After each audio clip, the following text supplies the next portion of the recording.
चित्रलेखा।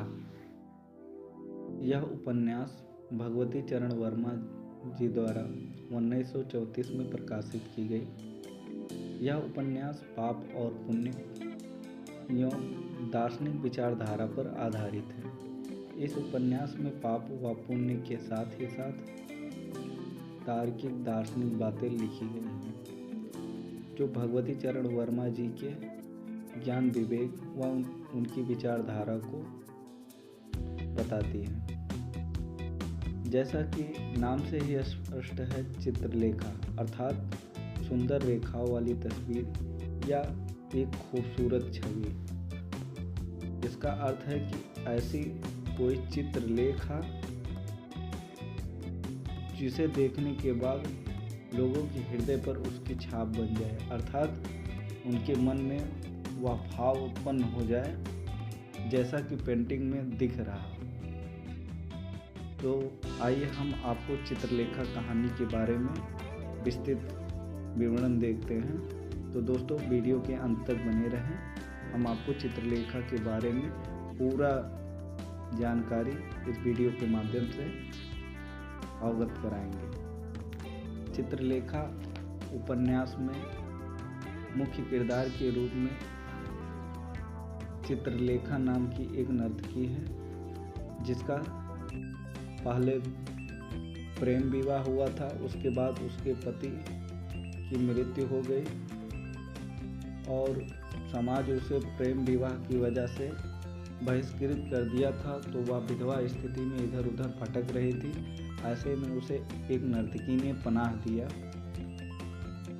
चूँकि चित्रलेखा देखने में काफ़ी खूबसूरत, गुणवान व सुंदरता से भरी हुई थी, उन्माद से परिपूर्ण थी, तो ऐसे में उसका कोई सहारा न होने पर वह नर्तकी का रूप लेकर नृत्य किया करती थी। तो दोस्तों, हाँ, अब हम आपको इस उपन्यास के बारे में शुरू से अंत तक की सारी व्यथा बताते हैं, कैसे क्या हैं और इसमें कितने किरदार हैं, कौन सा किरदार किस रूप में इस उपन्यास में बताया गया है। दोस्तों, सबसे पहले हम आपको बताते हैं कि इस उपन्यास में सबसे पहले रत्नांबर नाम के एक व्यक्ति का जिक्र किया गया है, जो कि एक गुरु हैं। उनके दो शिष्य हैं, एक का नाम बीजगुप्त और दूसरे का नाम कुमारगुप्त गिरि है। बीजगुप्त एक सामंत थे, कुमारगिरि एक सन्यासी थे।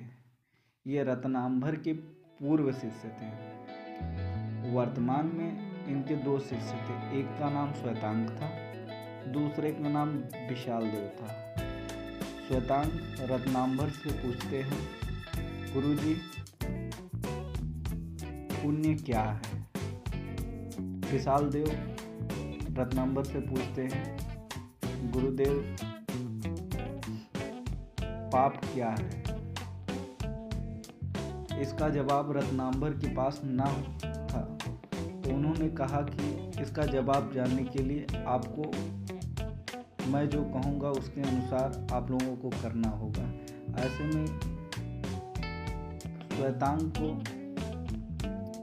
गुरुदेव बीजगुप्त के यहाँ दास के रूप में छोड़ जाते हैं और विशालदेव को कुमारगिरि के यहाँ उनके चेले के रूप में छोड़ जाते हैं, चूँकि कुमारगिरि एक सन्यासी थे।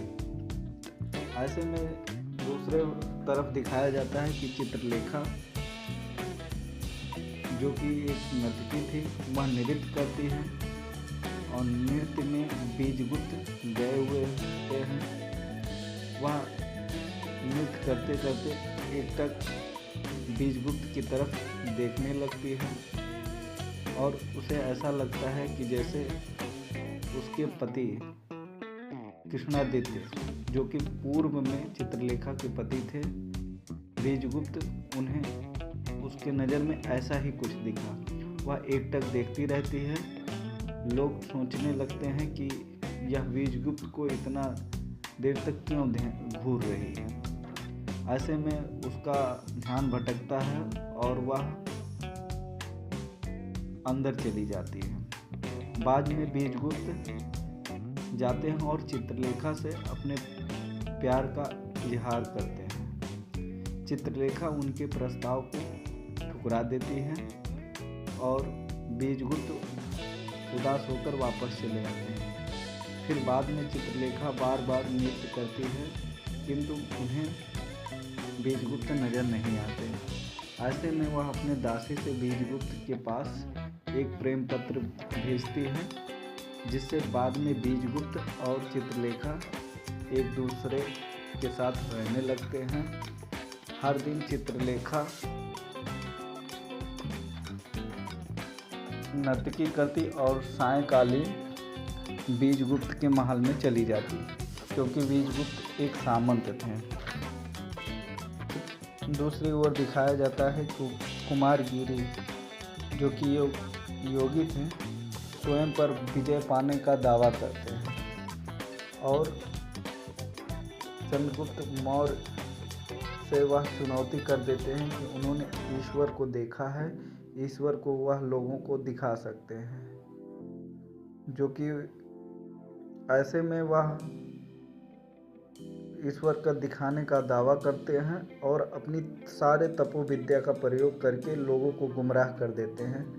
चूँकि नाचते समय नर्तकी के रूप में वहाँ चित्रलेखा थी, चित्रलेखा ने कुमारगिरी के भाव को, गर्व को तोड़ दिया और कुमारगिरी दरबार में अपमानित हुए और वह स्वयं सोचते थे कि मैंने अपनी सारी इंद्रियों पर विजय पा लिया है।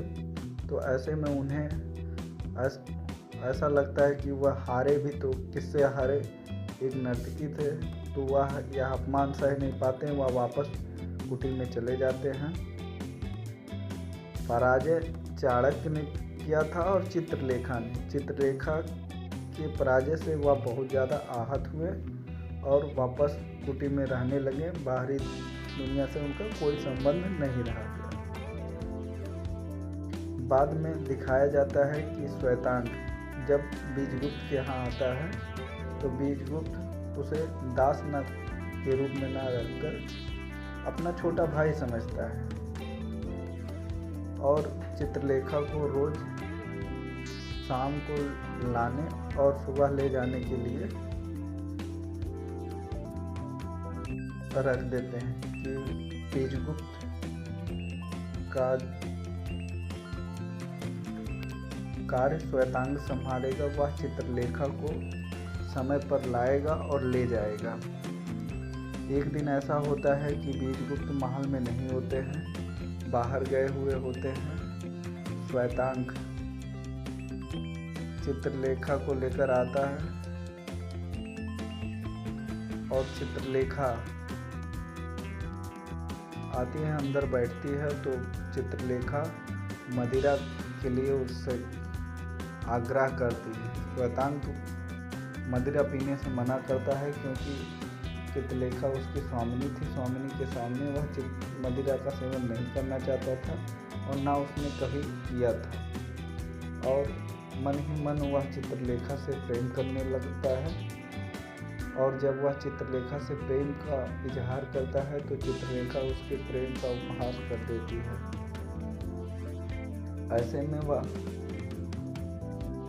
बाद में पछताता है कि मैंने यह क्या कर दिया, क्योंकि चित्रलेखा उसकी स्वामिनी थी। तो उसे पाप का पछतावा होता है कि मैंने यह पाप किया है। बाद में उसे बीजगुप्त समझाते हैं, यह स्वाभाविक है, तुम नवयुवा हो, अभी तुम जवान हो, ऐसा होना लाजमी है, यह पाप नहीं है, यह प्राकृतिक देन है। दूसरी तरफ दिखाया जाता है विशाल देव, जो कि कुमारगिरी के यहाँ शिष्य के रूप में है। विशाल देव चित्रलेखा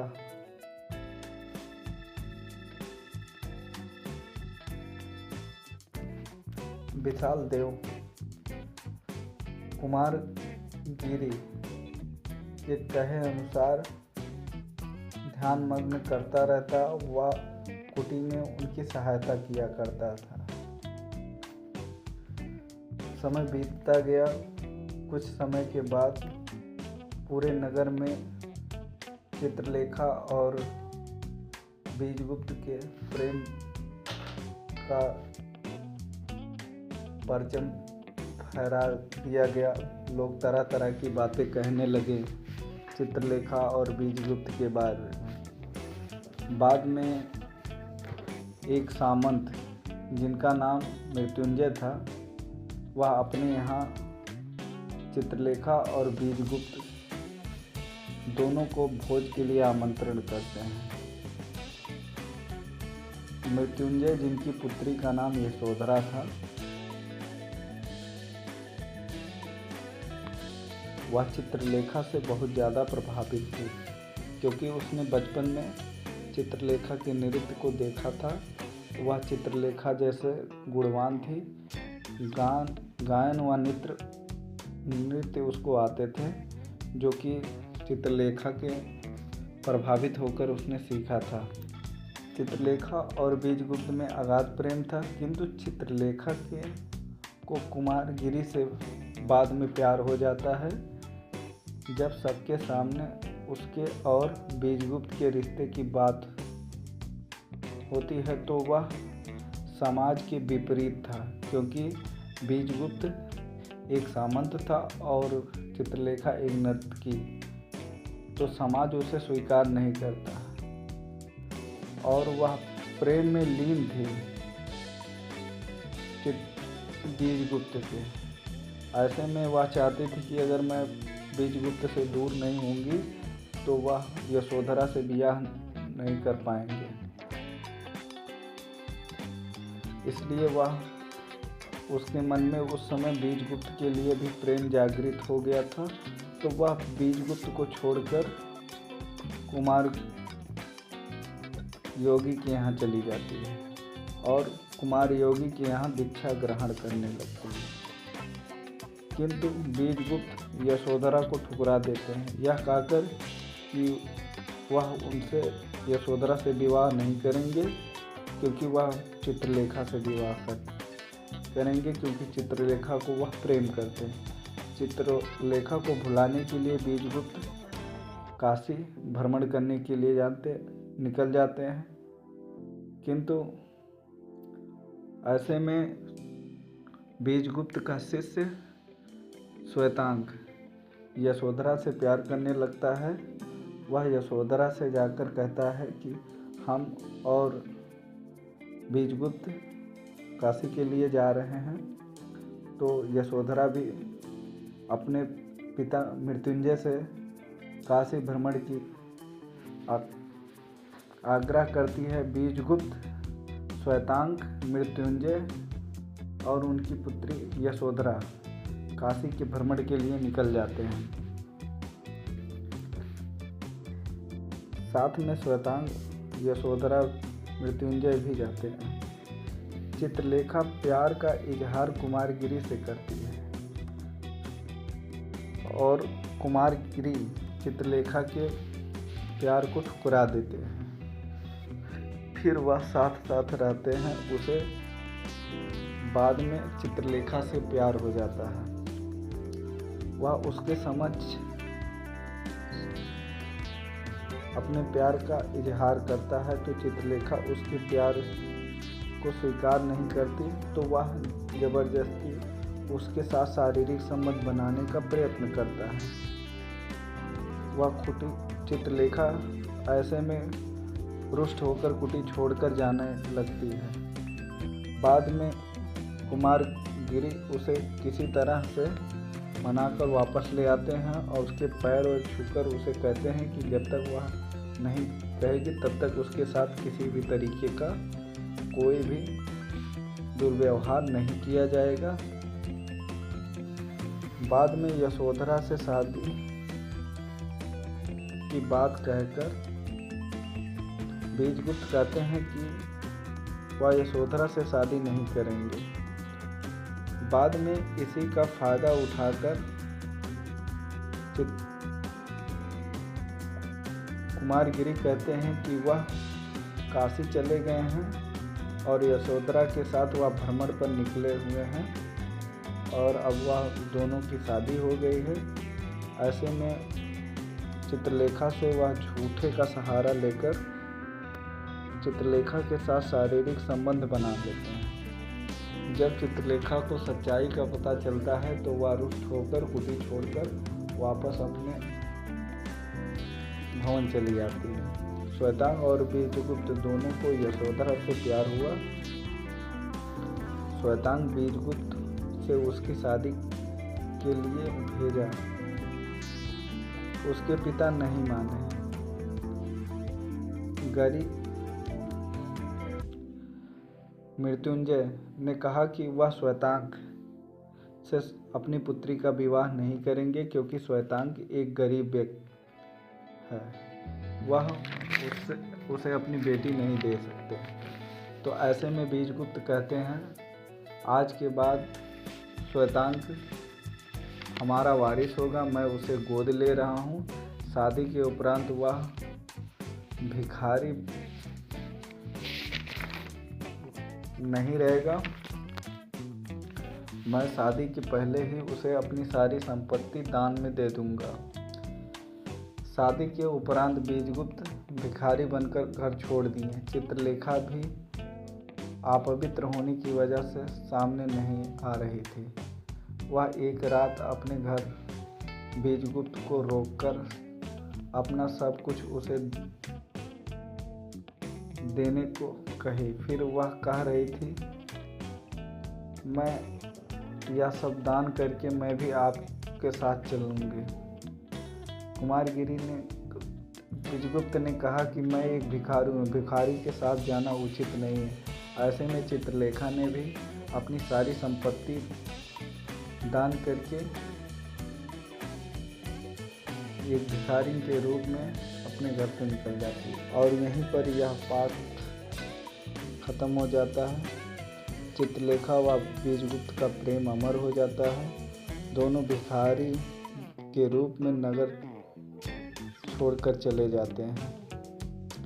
तो दोस्तों, यदि हमारी यह मेहनत आपको पसंद आई हो तो वीडियो को आगे शेयर कीजिए और हमारे चैनल को लाइक और सब्सक्राइब कीजिए।